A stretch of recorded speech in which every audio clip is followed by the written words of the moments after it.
Experience candidate నేర్చుకోవాలి. అలాగా మస్తు ఫేమస్ అవుతారు. సరే కొట్లాడుకోరు కానీ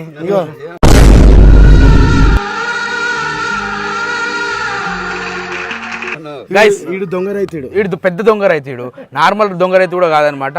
దొంగలకే దొంగ రైతు వీడు రైతు అని చెప్పేసి నాటకాలు తినుకుంటా వీడియో చేస్తుంటాడు. కూడా నువ్వు ఆ మాట అంటున్నావా? పిచ్చిప్పుకోడు కాబట్టి అంటున్నా. వాడు ఇంత ఎందుకంత పిచ్చిపోకడు నువ్వు అనుకుంటున్నావు? వాడి ముఖం చూస్తే పిచ్చిప్పుకోని లెక్క ఉన్నాడు కాబట్టి పిచ్చిప్పుకోడు. పొద్దున్న నుంచి మందు పోయినందుకే ఆ మాట కూడా మాట్లాడుతున్నాడు అని చెప్తాను. 100% మార్కెట్ ఒక ఇమేజ్ ఉంది మనకి. ఆ ఎమ్మెల్యేకి లాలిపాప్ చేయరా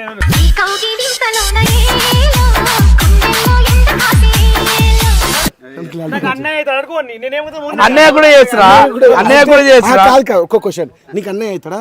ఒకవేళ అన్నయ్య కాని వాళ్ళకైతే చేస్తావు కదా. ఈయన దేశానికి ఆదర్శవంతమైన రైతు. దేశంలో చాలా మంది ఉన్నారు, ఈయన గురించి కొంచెం